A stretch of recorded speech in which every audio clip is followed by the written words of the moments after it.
নমস্কার সবাইকে জবাস ব্লগে স্বাগতম। আশা করি সকলেই খুব ভালো আছেন। তো আজকে আমি আপনাদেরকে দেখাবো কিভাবে ঘরোয়া উপকরণে এবং খুব সহজভাবে তৈরি করা যায় উইংস ফ্রাই। তো তার জন্য আমি এখানে উইংস নিয়ে নিয়েছি স্কিন সহ, আপনারা চাইলে স্কিনটা বাদ দিয়ে দিতে পারেন। আর ছোট ছোট করে কেটে নিয়েছি। তারপর দিয়ে দিচ্ছি 1 চামচ পরিমাণ পেঁয়াজ বাটা, 1 চামচ পরিমাণ আদা রসুন বাটা, স্বাদ মতো লবণ, হাফ চামচ লাল মরিচের গুঁড়া এবং হাফ চামচ জিরার গুঁড়া, সামান্য একটু গোলমরিচের গুঁড়া আর 1 চামচ পরিমাণ দিয়ে দিলাম সয়া সস। এটা যদি হাতের কাছে না থাকে না দিলেও চলবে। আর এক টুকরো লেবু রস, লেবুটা কিন্তু অবশ্যই দিতে হবে, কারণ যেহেতু আমরা এখানে টক দই ব্যবহার করব না, সেহেতু লেবুটা অবশ্যই দিতে হবে, নয়তো চিকেনের যে বাজে গন্ধ একটা থাকে সেটা কিন্তু দূর হবে না। আর লেবু রসটা দিলে সেই বাজে গন্ধটা থাকে না। এখন এটা 30 মিনিটের জন্য রেস্টে রেখে দেব। তারপর তৈরি করব শুকনো উপকরণ। সেজন্য আমি এখানে 1 কাপ ময়দা নিয়ে নিয়েছি আর স্বাদমতো লবণ দিয়ে দিলাম, হাফ চামচ লাল মরিচের গুঁড়া আর হাফ চামচ জিরার গুঁড়া দিয়ে শুকনো উপকরণটা খুব ভালোভাবে মেখে নিচ্ছি।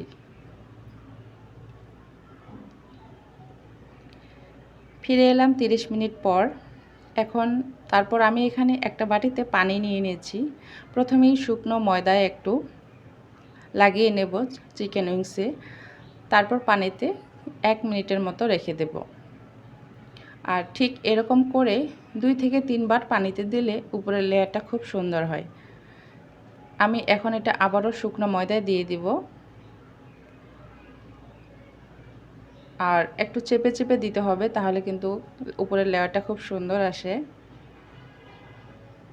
আবারও আমি পানির মধ্যে দিয়ে দিব।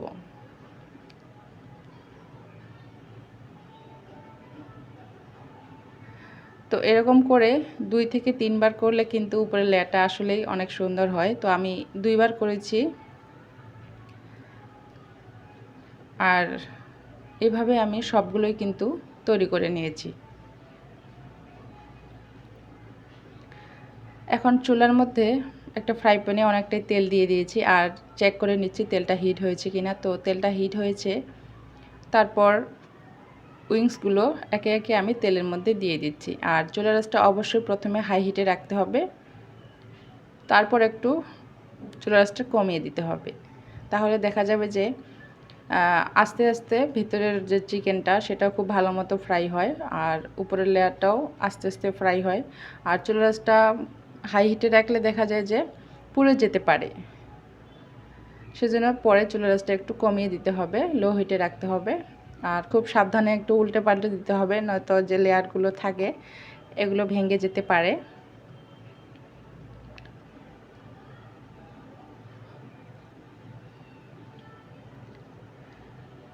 বাসায় যদি আমরা তৈরি করতে পারি রেস্টুরেন্টের মতো, তাহলে কিনে খাওয়ার দরকার কি, তাই না? বাসায় রেস্টুরেন্টে সবচেয়ে টেস্টি খাবার খেতে পারি এবং সুস্বাদু খাবার খেতে পারি।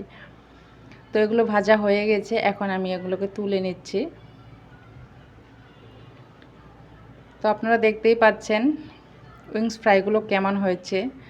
আর আশা করি অবশ্যই বাসায় একবার হলেও ট্রাই করবেন। আমার রেসিপিটি যদি ভালো লেগে থাকে তাহলে অবশ্যই লাইক কমেন্ট শেয়ার করে আমার পাশেই থাকবেন।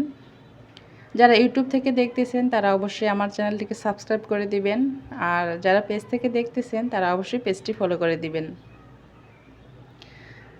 উপরের লেয়ারটাও কিন্তু অনেক সুন্দর হয়েছে, ক্রিপসি হয়েছে আর খেতেও কিন্তু অনেক টেস্টি হয়েছে। অনেকে কিন্তু এই মুরগির ডানা কিন্তু রান্না করলে খেতে চায় না, আবার এভাবে ফ্রাই করলে কিন্তু সবাই পছন্দ করে। তো একটা ভেঙে দেখাচ্ছি আপনাদেরকে কেমন হয়েছে। দেখুন অনেক সুন্দর হয়েছে। তো সবাই ভালো থাকবেন, সুস্থ থাকবেন। ধন্যবাদ।